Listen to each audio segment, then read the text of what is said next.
Afternoon po mga kababayan ng sir, this is Jam, the Filipino channel. Ang inyong pong lingkod. So today is April 25, 2026. Tayo ngayon ay papunta dyan yan sa may Daisy. Ano to? Daisy store. Dito yan sa may Meralco Road, New Lower Bututan na Signal Village, Taguig. At dadalhin po natin sa may The Landmark Makati, sa may Ayala Paseo de Rojas, San Lorenzo, Makati po yan. Okay po, magbabalik po tayo mamaya unti po pag nakuha na po natin sila. Disclaimer naman po, ang content po natin ay kalsada at hindi ang passenger. Ayan, so magbabalik po tayo mamaya unti po pag nakuha na po natin. Makinig tayo ng mga nagbabagong balita at talakayan na po.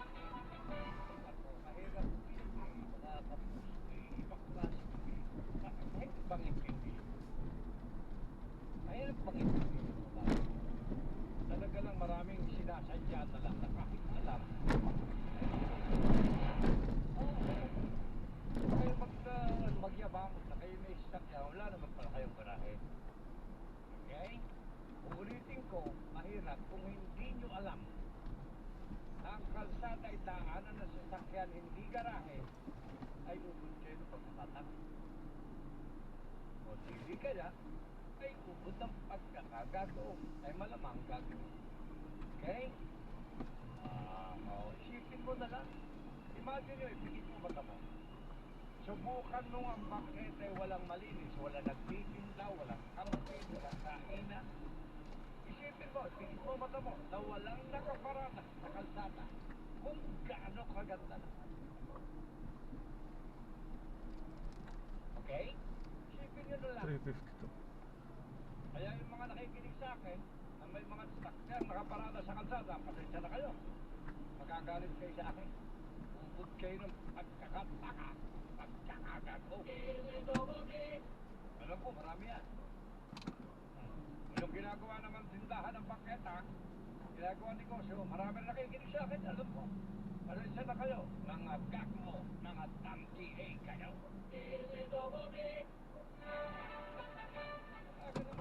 Hindi para sa akin. Sinasabi ko na ginagawa ito, baka kahit pa paano makakatulong ako. Minsan lang tayong mabuhay sa mundo, hindi mo po ba maiisip na ito ay makatulong sa lugar mo, sa bansa mo? Ang iyo bang gagawin ay pamimerwisyo sa kapwa mo? Ano gano'n? Mga kaibigan. Okay? Doon nga 21 ng Abril, sinimulan sa daytime balita, yung si TV Station Second Commander, balita ko ng Colonel Rowena Mata, na nasa kanya mga sasatay at bilang gamit ng run sa payakan. Ano ba naman yung sky? Pag, konting please po, may nakaano sa atin sa likuran. Sumakay. Double check po kay ma'am, ano? Scarlett? Tama po? Yes po. Ng mga suspect. Okay?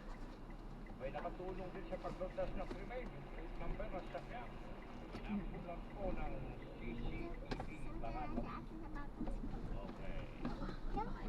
Sabi naman din may nag-text sa akin din Aba, ay ang mga barangay kumpitang taon na lang, bakit ang basura, mga kalsada? Sabi mo? Tama ka. Tama ka dyan. Bakit? Ano sabi mo kaya? Ihatid si Ate sa school? Wala. Galing mo mag-joke ah. Okay? Mga Pasok na si Ate Mama. may Si Mama. kasalanan. Sila nakakaalam. Bakit? Yung ibang kapitan, Sumandal ka sa kasama. Mama, si Mama. ang kapitan naman, di ko alam kung may pakinabang. Ito na po. Paano? Pero ang kapitan, ano man ang dahilan, abang, dapat nasisihin. Dahil sila pinakamakapangyarihan sa kanilang barangay. Tama? Mahirap po kasi minsan umamin ang kasalanan. Merong daan yan dyan, diretso wala. Lalo na kung kayo Dito, no? Labas mo po yun. Pwede rin dyan, tapos kaliwa. Adobe ang mukha mo. Hindi na semento, adobe ang mukha mo. Ang hirap mo. Ang dami. Sa dami dyan. Isipin mo, ang dami dyan. Sasakyan nakaparada sa mga sa mga kalsada. Ang dami, lahat yun makapalang mukha. Lahat yun tanga. Lahat yun makapalang apo. Masakit ha? Pero kung magluluwag ang Extra kalsada, mawawala ng mga nakaparada. Isipin nyo na gaano kadami ang ating kapalit. Bate. Next birthday ni Leo kung saan kakain ha. Kaya sa General Manager Nicolas Torres, nagagabihin na rin ang Bigyan mo na naman pera si Leo. Comprehensive Policy o NCAP laban Uy, bigyan mo ng money sa si mga Kuya ma. illegal na Birthday mo, nakapag-ing ha? sa kalsada at maging ang Ha? mga nagtatapo ng basura. Ayon kay Gian Torres, driver sa Malantay, Venezuela para sa isang mahalagang pagtulong. Nakalapan na na may sumunod na Nicolas Angara dahil sa traffic. Habang papalapit ang sinasakay ni Hernandez sa bangko, napansin nilang may mga armadong lalaki na nagmamadali sumakay sa dalawang puting van. Doon na nabuhay na bank robbery pala ang nagaganap. Agad naman nila itong sinundaan at inalerto ang mga otoridad tungkol sa insidente. Nakuha ni Hernandez ang plate numbers ng dalawang puting van na sinasakyan ng mga suspect. Agad na namang rumisponde ang Valenzuela Police.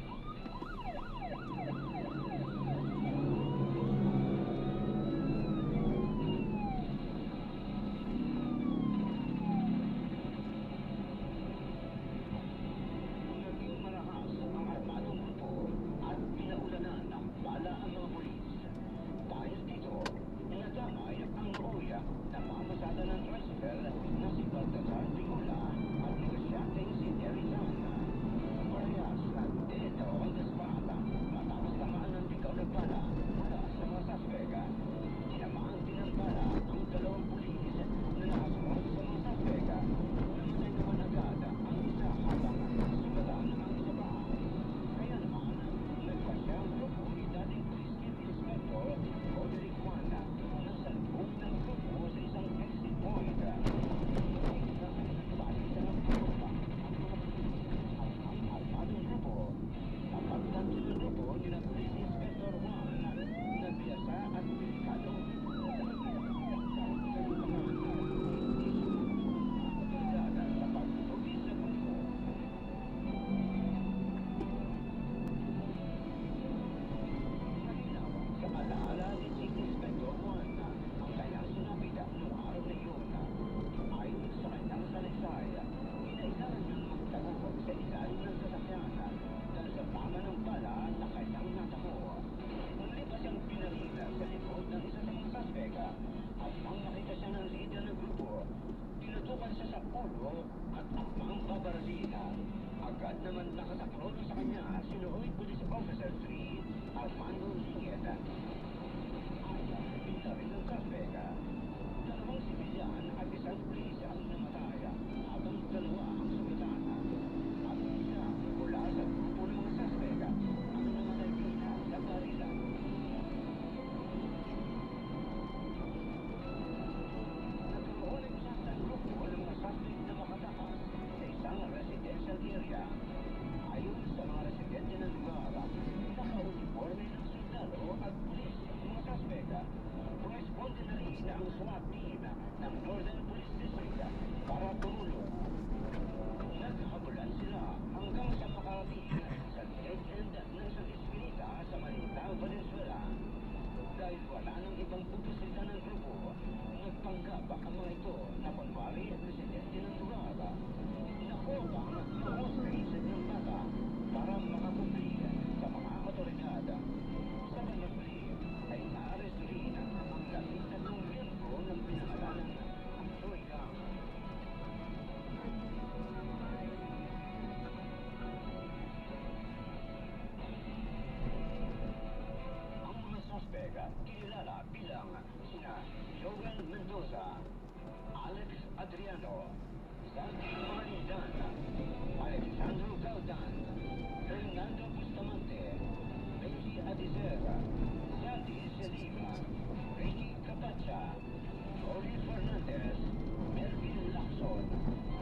at mga gamit ng biktima na nagkakalaga sa halos kalahating milyong piso. Noong 2017, halos 13 taon na ang nakalipas, wala nang maganap ang krimen. Lumalabas na guilty sa kasong robbery with homicide ang 13 miyembro ng Butcher Gang at sinintensyahan ng reklusyon perpetua o habang buhay na pagpapati ng buhok. Higit sa halaga ng ninakaw, mas mabigat ang nawalang buhay at ang trauma na iniwan nito sa mga empleyado, inosenteng tao at kanilang pamilya. Mula sa Sentro ng Investigasyon, ako si Gasabeta para sa Soho sa TCMN. Hindi nagsisinungaling ang ebidensya. Soho sa TCMN.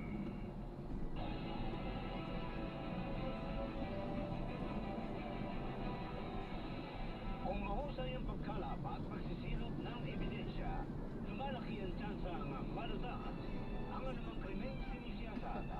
Kaya nga sa bawat kasong matututukan ng Soho sa TCMN, dadalhin namin kayo sa mismong sentro ng investigasyon. Bawat akbang ng mga crime scene investigators ay aming sasabayan hanggang sa pagpursigi sa paghanap ng katotohanan. Gamit ang siyensya, logika at pagkamaparaan ay umandong sa pagkaltas ng kasong aming tinututukan. Kumanda na sa misteryo at drama ng totohanan pagsisiyasat na iyahatid ng Soho sa TCMN. Ako si Gasa Vega. At sa pangalan po ni Jesse Prasad, walang takas ang may sala. Ako si Marlene Padiernos. Iyan ang isinungaling ang ebidensya. Samahan niyo kami ngayong gabi kasama ang mga eksperto at ating siyasati ang iba't ibang anggulo at nangyayari sa istorya ang ating sinubaybayan. Ito ang Soho sa TCMM.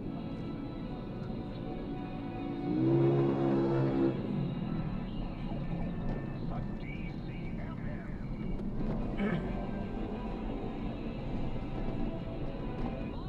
Magandang hapon mga kaserbisyo kapamilya. Muli po ito po ang Soho sa TCMM. Ako po muli si Radyo Patrol Marlene Padiernos. At ako po ay talagang lugod na lugod. Dahil nakakasama ko po ngayong hapon ito ang nag-iisang Sir Gus Abelgan. Ay, salamat sa Marlene. Akala ko siya na.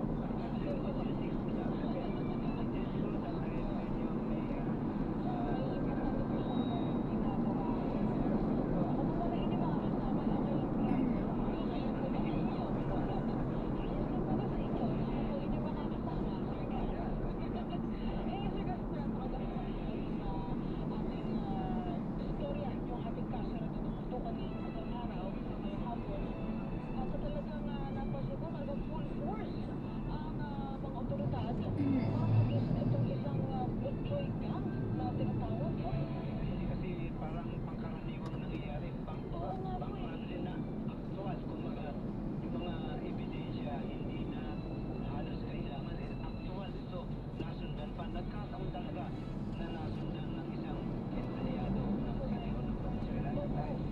At saka 2004 po ito nangyari, matagal-tagal na. At pero yung impact po nito doon po sa kung anong nangyari nga ito, for sure itong incident na ito nakatulong kung bakit sobrang higpit ngayon sa mga baka marito sa Venezuela, di ba? Talaga, yan ang at yan ang mga naging biktima dyan kasama pa nga ang reporter natin, si Donald Castro. At ang mismong pulis na investigador ay buhay niya ang kamutik ng madamay dito. At kapat pulis niya rin din na nakasagip sa kanya.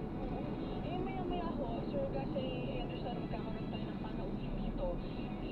Babalikan natin yung kanyang mga naranasan, kanyang mga naging karanasan noong kasagsagan nung nangyayari nga itong bank robbery dyan po sa Valenzuela, no? Yung Pinakasusi sa investigasyon na nagawa na halos yung mga ebidensya hindi na nararapat to. Aktual na nasundan nila. totoo. Hanggang doon sa pumasok sa isang lugar na may mga nadamay pa. At saka masasabi ko rin po, Sir Gus, no, na talagang iba yung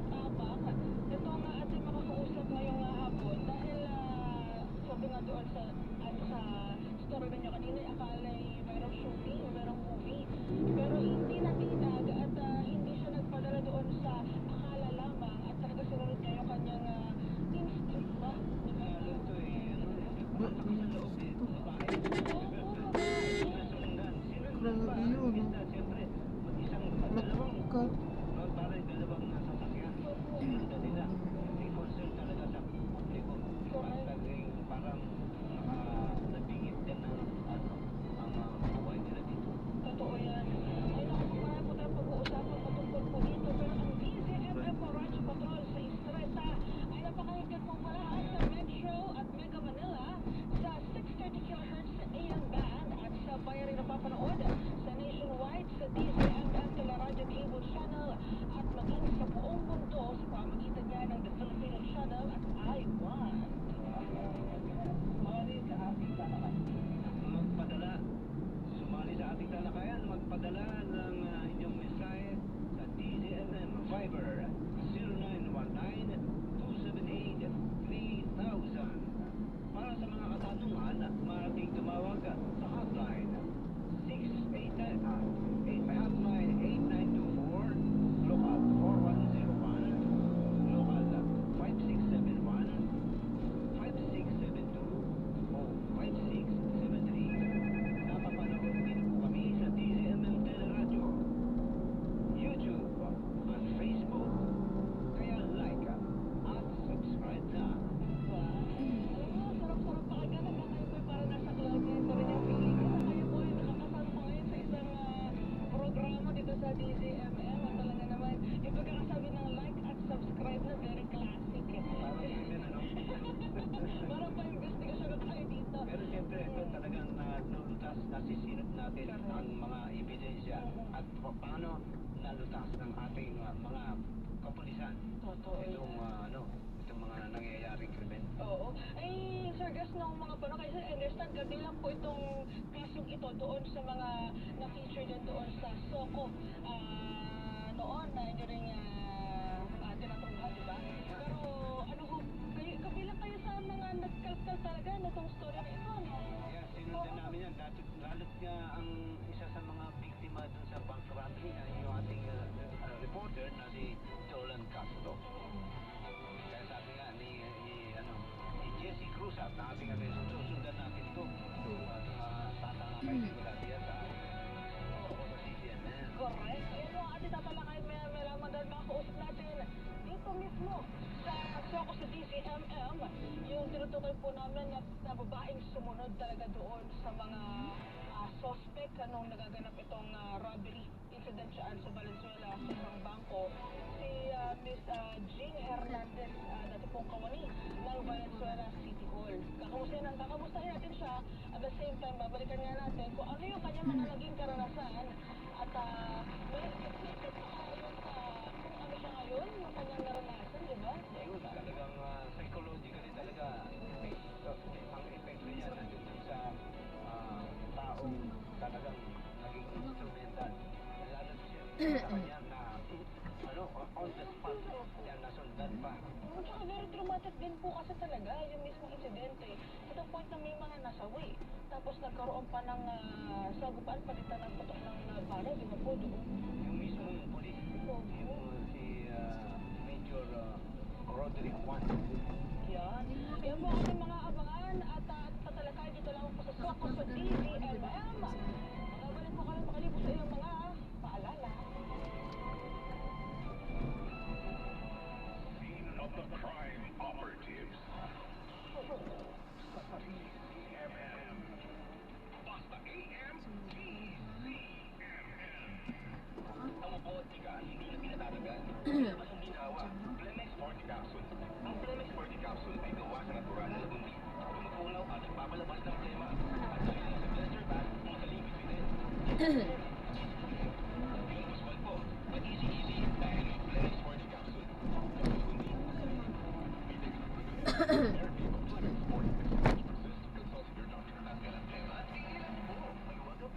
Sa Plemex Forte, basta lagundi, Plemex. Ang Plemex Forte Lagundi Capsule ay mabibili sa pangunahing butika o drugstore na malapit sa inyo. Basta AMMM. Airport na kami. Saan ka na? 10 a.m. na. Ha? Di ba mamayang gabi pa flight natin? Ay, malabo. Tingin ko sa ticket, PM pa flight natin. Para malinaw. Authorized check for state-of-the-art facilities, expert eye care, affordable highway. Go to EO Executive Hospital. EO, all your eyes. Lampin ka rin, lampin ka muna. Pinakasariwang mga babalita. Tapatang talakayan. Ang mga pinakamaiinit na issue ng bayan. Yan, na-drop na natin sila. Maraming salamat po sa panonood hanggang sa muli po. Ingat po at God bless. Paalam po muna. At tayo ay gagawa ng ibang video sa ating susunod na mission. Paalam po muna. Pansamantala, this is Jam, the Filipino channel. Ang inyong pong lingkod. Paalam po. Alright.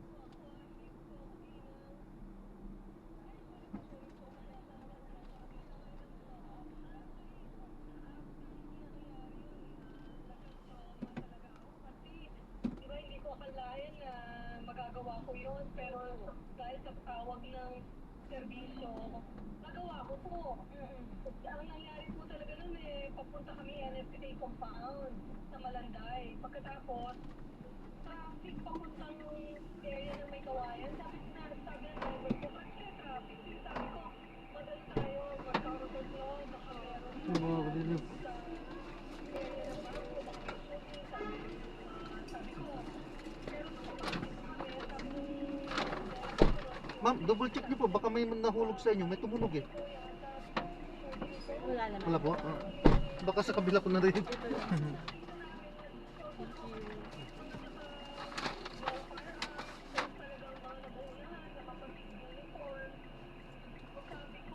Double check lang kay Mama. ng driver ko. Tapos, sinundan mo namin yung yung mga getaway car. Sinundan mo talaga namin. Sinundin nyo, hindi kayo natakot? Hindi po nang wala sa loob ko yung takot, yung iisip ko. Nag-rap yung bangko. Kailangan sunod ko para habang wala pa yung responde ng mga polis, masundan ko kung saan sila talaga pupunta. Pumasok na yung mga yung mga sasakyan ng polis. Mga dalawa o tatlong magkakasunod. At tapos yun, huli na rin po ako, sinundan ko pa rin, pero nasa likod. Ang nakakatakot po nangyari, nung nasundan na po ng mga sasakyan ng polis natin, may nagpaputok na po, parang hindi nata alam ko, nagpaputok na po eh. Kung hindi ako nasa unahan ako kami naputukan. Pero dahil napunta na kami sa bandang likuran, nauna na yung mga sasakyan ng polis, na yung police control, hindi na kami yun, hindi ako na baril, parang gano'n. Pero ang ginawa ko, sabi ko sa driver ko, sunod pa rin tayo, no? Alam naman namin yung roads alam na namin yung mga kaalya na papinasukan. Hanggang sa umabot na po na masakote sila sa Paso de Blas. Doon po, yun, nagkahiwalay na, nag-monitor na lang po ako hanggang sa nagkapuntukan na, may nabaril na tricycle driver, saka isang negosyante na babae. So, wala pa rin sa akin yung takot hanggang sa nung makatapos po yung pangyayari na yon na nagtakbuhan yung mga robbers, tapos mga pulis, na barilan na, tapos pagkatapos po doon, dinala kami sa Fatima na hospital dahil may mga pulis na po na nabaril at saka meron city. So, doon ako kami nakita-kita sa Fatima Hospital. Ma'am Jing, yung mga armadong mga bank robbers, nagpunta doon sa, ano yata, yung residential area, hindi yung tuloy-tuloy na tumakas. Hindi po. Umabas, ganyan pa lang sila pag mag-hold. At meron silang dalang mga damit, no? Mga pampalit. Ang ginawa nila, nagpalit po sila dun sa loob ng sasakyan para hindi makita yung dati nilang suot. Tapos, may dala sila mga bag. Bumaba po sa parang test compound sa Paso de Blas. Residential compound po yun. Ang ginawa nila, nagbuhat ng bata, merong naglalaba, kunwari, at merong nasa loob ng bahay. So, ganun po. Kumbaga, Parang nag-disguise po na sila ay miyembro ng community, hindi sila yung mga robbers. ayun po, parang nawala na sila sa paningin nyo at tuloy-tuloy sila doon sa residential area at hindi nyo na sinundan. May mga dala pa sila mga pamalit ng damit para Makapag-disguise sila, no? Opo, hindi na po kami nakapinasunod dahil hindi na kami sumunod talaga dahil alam naman namin nagkakaputukan na, sina Colonel Betran nandun na, tapos galing ng Krami, may naka-Eric helicopter. So, nandun na ho, nasa konti na sila. Mga 13 sila na nahuli eh. Meron pong napatay, tapos meron, ang tanda ko may nakatakas na mga 2 o 3 siguro eh. Pero, Nahuli niya tayo yung nakatakas eh. ang lahat. Po? Nahuli din yata yung mga nakatakas eh. Wala ko pa yata, parang nahuli din po yata. Basta 13 sila na nahuli at nasintensyahan, di po ba? Opo. Yung mga oras na yun, Ma'am Jean, ano yung nararamdaman ninyo na may mga hinahabol kayong mga kawatan, tapos ang daming mga otoridad po ang rumiresponde doon sa area. May nadamay pa eh. Diba? Oo, may mga nadamay pa. Ano po ang, kung naalala niyo pa, ano po yung feeling po ninyo that moment? Basta po nung galing sa video, parang wala talaga po ako naramdaman na kahit anong takot eh. Kasi ang nasa isip ko, nagdamin ko, kailangan mai-report ko to bank robbery kasi first time ko po naka-experience ng ganun. Pero dahil nakita ko, hindi ako pwedeng magsawalang bahala, hindi ako pwedeng manahimik. Or umatras na eh. Hindi ang nasa isip ko, kailangan ma-report ko to para syempre mahuli at reklamo, mademanda, masintensyahan, di ba? Para hindi na mahuli, hindi na sa isip ko. Kaya sinundan ko po. Alam ko po lahat ng kalye na dinaanan eh. Kasi sabi sanay din ako sa politika na nangangampanya. So sinundan ko po talaga hanggang umabot dun sa Pasig Blas. Na doon na lang po ako medyo matras na dahil nandun na rin po si Mayor Gatsubing, ganyan po noon ang mayor namin. Na-report na sa kanya, nakamonitor na sila. So sabi ko, nagawa ko na po yung servisyo ko, yung responsibilidad ko bilang isang ordinaryong mamamayan. At yung Nagawa ko po. Police Major Roderick Juan, nabalitaan niya rin sigurado ito. Siya mismo nagkamotik na. Nasa pingit siya ng kamatayan noon. Nung buti na lang. Naparil po siya sa likod eh. Tapos meron pa rin isang nagbaril din po eh. Kasi namin civilian na nadamay, 2 na namatay. Yung tricycle driver, saka yung isang businesswoman na naglalakad lang. So, maraming nadamay, mga bata, nag-iyakan, talagang nakatakot yung pulses ko pa kasi yun. Pababa po yun eh, galing doon sa taas ng NLEX, bago mag-NLEX yun eh. So, ano po, after po nun, nung magpunta, dinala kami chinek up kami sa Fatima Hospital, doon ko po naramdaman yung medyo, nagawa ko pala to, kasi dumating po si PNP, dumating po si President Gloria Macapagal-Arroyo. Kumbaga, Sir Gas, no, itong si Ma'am Jean, pinagsamang adrenaline tsaka pagtupad sa kanyang tungkulin bilang public official, no? Yung nakalimutan talaga bilang public. Talaga nasa bingit na sila sa delikado na eh. Lalo pa yung mismo mga polis eh, nasugatan din. Saludo po kami Mama Jean, sa inyo pong katapangan sa kasagsagan po niyan. Dahil sabi nga po ni Sir Gas, susi po kayo kung bakit nasukol itong mga suspect na ito. Noong time po na pinuntahan na po kayo ng mga opisyal ng PNP, pati mga investigador sa ospital, pakikwento nga po sa amin, ano ho ang nangyari noon? Ano naman yung naramdaman po ninyo that time? Opo. Ginamot po sila Officer 1, Roderick 1, saka yung sila ang police ko. Trained sila sa Fatima Hospital. Kami naman po ay siyempre kinongratulate ko na President Gloria Macapagal-Arroyo, yung si Chief PNP noon, tapos po yun, actually nakakatuwa ko dahil after noon bigyan kami ng parangal ng PNP saka ng city government sa Balang Superelas sa pangon ni Mayor Wing Gatchalian pa noon. Nakakalungkot, alam niyo yung video hindi man ako rin pinasalamatan. Wala po kaming nakuha kahit anong pasasalamat, pero okay na po yun. Tayo naman, pag nagsaservisyo, hindi natin kailangan na regaluhan, pasalamatan, basta nagawa natin yung tukulin natin. Kaya parang buhay po noon, siguro mga 3 months ako may trauma. 3 months ako lumayo sa lugar namin. Talagang ano po, may mga kaibigan ako, nilipat-lipat ako dahil sa takot din po na baka mamaya bigyan ako ng, alam nyo, yung gantihan ako. Actually ngayon, makikita na naman po ako dito sa TV, sa Facebook, sa kahit saan pa. Baka yung mga kamag-anak nitong mga nasintensyahan, di ba, reclusion perpetua. Baka balikan ako eh, kaya sabi ko.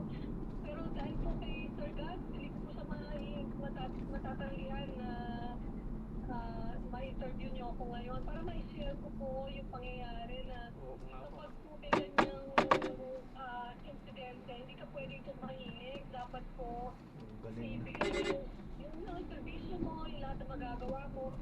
Hindi ko na maiisip yung ano eh, yung delikado, yung kung anong masamang pwedeng mangyari sa'yo. Hindi ko na po talaga iniisip yun. Basta sabi ko, tulong tayo. Kasi yung aking driver noon, si Olay, sabi niya, tapang-tapang daw po talaga namin. Ngayon wala sa isip ko naka-red plate po ako ng sasakyan eh. Kasi kung napansin nila naka-red plate, baka pinaputokan na nga po kami. Kaya alam ko din na medyo malabo yung number, yung red color ng red plate. Kasi medyo luma na po yun eh. So, yun po. Bilang sa pamilya niyo po, siyempre, itong nangyari to, masasabi natin, kabayanihan to eh. Sa airport niyo na ganun nagawa, sinundan niyo. Maraming armadong kalalakihin yun. Totoo. Nagawa niyo pa. Siyempre po, isang concern din po sa pamilya ninyo. Siyempre, magtataka doon, ano kaya nangyari? Opo, actually, nagagano sila sa akin. Pag daw ginawa yun, hindi pa bakit. Ba't mo sinundan pa? Bakit mo talagang alakas na daw mo, tapang-tapang mo. Eh talagang sa totoo ko, Sir Gat and Ma'am Marlene, wala kung pumasok sa isip ko na takot o sa puso ko, sa dibdib ko na matakot eh. Wala po. Basta naisip ko, kailangan ma-report ko to. Dahil ako'y nakakita ng insidente, kailangan ma-report ko po kay Colonel Gasan at ma-actionan po ng kapulisan natin at kay Mayor Wing Gatchalian din. So, hindi ko na po naisip yung takot eh. Pagkatapos na lang po, medyo nagpahinga ako ng konti, mga 3 buwan. Medyo naglayo po ako sa paglabas at nasa city government po ako noon eh, nasa official po, department head ako noon. Nagpahinga lang ako ng konti kasi doon po lumabas yung takot. Yung pagkatapos. So, pero up to now, maraming nakapanood talaga nito eh. Ano ba, Sir Gas, parang 40 million views na yata. Hinahanap ko nga po yung ano na yun eh, yung picture na yun. 40 million views, may views na po lahat yun. So, marami po talaga nakapanood. Marami po pagka nabanggit ako, ay siya yung yung nag-responde doon sa hold-upan ng bangko. Kaya malaking bagay din po na picture nyo. At yun po, nagawa ko lang yung responsibilidad ko bilang isang mamamayan na kailangan yung serbisyo ko po hindi lang dahil politiko ka or police ka or hindi, kahit ordinary mamamaya, basta po magkaroon ng ganyang klase ng insidente, maganda po na talaga ibigay mo yung kakayanan mo para makatulong. Kasi kung hindi po yan kung hindi po sila na ulit na sentensyahan na kulong, mas butsoy gang po ba ito o parang gano'n na? Oo. Kung hindi po, malamang mas marami pa silang hold up din ng mga bangko. Tama. Di ba po? So, mabuti po yung naputol na kahit pansamantala or yung pag-utang rap nila ng bangko. Sa mga insidente pong nangyari, siyempre kayo bilang empleyado ng pamahalaan. Ngayon lang kayo naka-experience o ano parang naging gabay nyo na siyempre sa isang papauwi na sana o Kung saan papasok yung ng kotse. trabaho tapos makakasalubong ng ganung klase mga tao. Buti may lakas ng loob pa kayong sundan. Yung isa experience po talagang niya rin yan. Oo, tsaka go ahead, ma'am.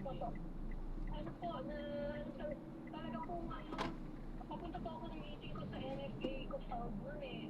So, sa akin mo, talagang siguro yung tapang bilang babae. Kung hindi po normal yung nagawa ko eh, napakatapang ko po nung araw na yon.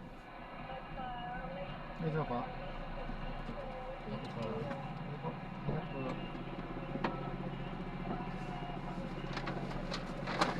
Ay, kaya.